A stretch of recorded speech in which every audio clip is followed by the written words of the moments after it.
Hi families, எல்லாருக்கும் வணக்கம். இப்போ நம்ம என்ன ஸ்டோரி பார்க்க போகிறோம்னு பார்த்தீங்கன்னா, வாரியாரோடைய ஆச்சரியம். நம்ம வாரியார் சுவாமிகளை பற்றி நம்ம பார்க்க போகிறோம்.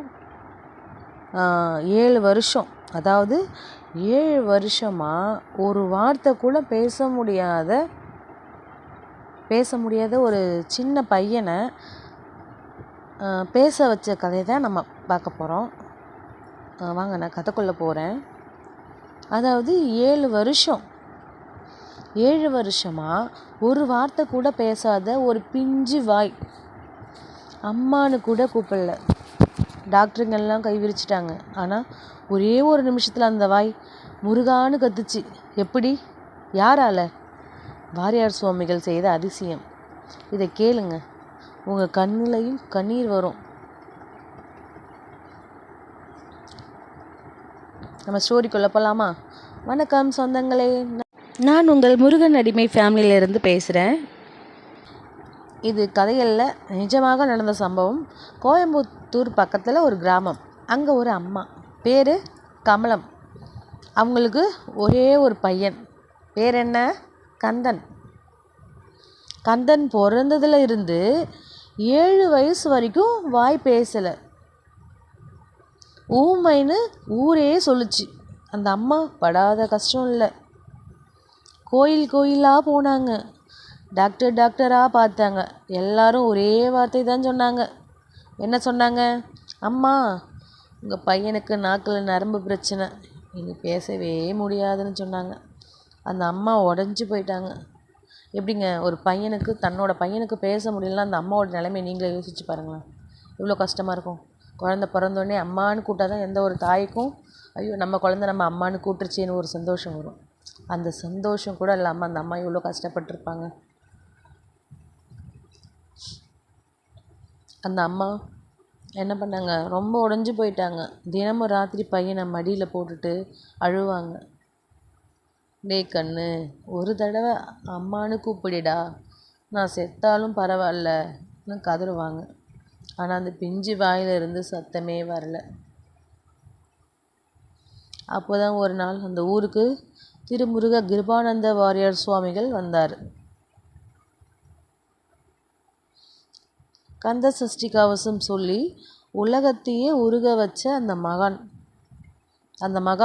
அந்த ஊருக்கு வரப்போது கமலம் அம்மா கூட்டத்தில் தள்ளிக்கிட்டு ஓடி போனாங்க. பையனை வாரியார் சுவாமிகள் காலடியில் போட்டுட்டு என்ன பண்ணாங்க? கதறி அழுதாங்க. அவங்க மனசில் இருக்கிற கஷ்டத்தெல்லாம், சாமி, என் புள்ள பேசணும் சாமி, 7 வருஷமாக வாய் திறக்கலை, நீங்கள் தான் வழி சொல்லணும் அப்படின்னு அழுது புலம்புனாங்க. கூட்டமே அமைதியாயிடுச்சு. ஒரு பெத்த தாயை அழுகும்போது யார் என்ன பேச முடியும் சொல்லுங்கள்? அந்த கூட்டமே அமைதியாக நின்று அவங்க அழுகையை தான் பார்க்குது. வாரியார் சுவாமிகள் அந்த பையனை பார்த்தாரு. கண்ணில் கருணை, முகத்தில் சாந்தம். அவர் என்ன பண்ணார் தெரியுமா? பையன் தலையில் கையை வச்சார், கண்ணை மூடினார், மெதுவாக சொன்னார், கந்தா, கண்ணா, பயப்படாதே, உன் நாக்கில் குடியிருக்கிறது முருகன். இப்போது அம்மாவை பாரு, மனசார ஒரே ஒரு வார்த்தை சொல்லு முருகா அப்படின்னு சொன்னார். அந்த நேரத்தில் பார்த்தீங்கன்னா கூட்டத்தில் ஒரு ஈ கூட பறக்கலை. அம்மாவோட கண்ணில் கண்ணீர் திடீர்னு வந்துட்டே இருக்குது. அந்த 7 வருஷமாக மூடி கிடந்த அந்த பிஞ்சு வாய் திறந்து ஒரே ஒரு சத்தம், உறக்கமாக சத்தமாக முருகான்னு கத்துறாங்க. யார்? அந்த சின்ன குழந்த. முருகா. கூட்ட உடனே, ஆமாம் சாமி, அந்த பையன் கத்துனா, முருகான்னு கத்துனா அப்படின்னு கமலா அம்மா சொல்கிறாங்க. கமலா அம்மா என்ன பண்ணுறாங்க? என் கண்ணேன்னு பையனை கட்டி பிடிச்சி கதறி அழுதுட்டாங்க.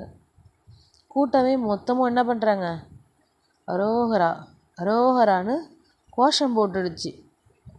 வாரியார் சுவாமிகள் கண்ணுலையும் கண்ணீர். எல்லாம் முருகன் செயல்னு சொல்லிட்டு நடந்து போயிட்டார். அன்னையிலிருந்து அந்த பையன் பேச ஆரம்பித்தான், பள்ளிக்கூடம் போனான். இன்றைக்கி ஒரு பெரிய ஆளாக இருக்கிறான் சொந்தங்களே. டாக்டரால் முடியாததை, மருந்தால் முடியாததை ஒரு குருவோட வாக்கு, ஒரு கடவுளோட நாமம் செஞ்சிடுச்சு. நம்பிக்கை தான் சாமி எல்லாமே. முருகா என்ற ஒரு வார்த்தைக்கு அவ்வளவு சக்தி இருக்குது. உங்கள் வாழ்க்கையிலையும் ஏதாவது முடியாத காரியம் இருக்கா? கண்ணை மூடி மனசார முருகான்னு ஒரு தடவை கூப்பிட்டு பாருங்க. அவன் கைவிட மாட்டான், சோதிப்பான். கண்டிப்பாக நம்மளுடைய கடவுள் முருகன் சோதிப்பார். சோதிச்சவங்களுக்கு கைவிட மாட்டார். ஏன்னா நானும் அந்த நம்பிக்கையில் தான் இருக்கிறேன். என்னையும் சோதிச்சுட்டு தான் இருக்கார். எனக்கு எப்போது அவர் நல்லது செய்வார்னு நானும் எதிர்பார்த்துட்டு தான் இருக்கேன். ஆனாலும் முருகனை ஒருபோதும் நான் விட மாட்டேன். இந்த உண்மை சம்பவம் உங்கள் மனசை தொட்டுச்சுன்னா நீங்கள் வேல் வேல்னு கமெண்ட் பண்ணுங்கள். அந்த கமலன் அம்மாவுக்காக, அந்த கந்தனுக்காகவும், வாரியார் ஐயாவுக்காகவும். உங்களுக்கு இந்த ஸ்டோரி பிடிச்சிருந்துச்சின்னா வாரியார் சுவாமிகளுக்கு அரோகரா, வள்ளி மணாளன் முருகனுக்கு அரோகரா, வெற்றிவேல் முருகனுக்கு அரோகரா. நான் உங்கள் கிகி சிசி. அடுத்த கதையில் நம்ம சந்திப்போம். கண்டிப்பாக இந்த வாரியார் சுவாமிகளோட கதை உங்களுக்கு பிடிச்சிருந்துச்சின்னா நம்ம லைக் பண்ணுங்கள், ஷேர் பண்ணுங்கள், உங்கள் ஃப்ரெண்ட்ஸ் அண்ட் ஃபேமிலிக்கும் ஷேர் பண்ணுங்கள். நம்ம ஸ்டோரி பிடிச்சிருந்தா சப்ஸ்கிரைப் பண்ணிக்கோங்க. மறக்காமல் கமெண்டில் சொல்லுங்கள் நெக்ஸ்ட்டு என்ன இன்ட்ரெஸ்டான ஸ்டோரி சொல்லலாம் சொல்லிட்டு. ஆனால் கண்டிப்பாக நான் சொல்கிறது எல்லாமே முருகனோட ஸ்டோரி, முருகனுடைய பக்தர்களோட ஸ்டோரி, அந்த மாதிரி தான் சொல்ல போகிறேன் நான். உங்களுக்கு இந்த ஸ்டோரி பிடிச்சிருந்துச்சின்னா கண்டிப்பாக நம்ம பிடிக்கும்னு நினைக்கிறேன். நன்றி, வணக்கம்.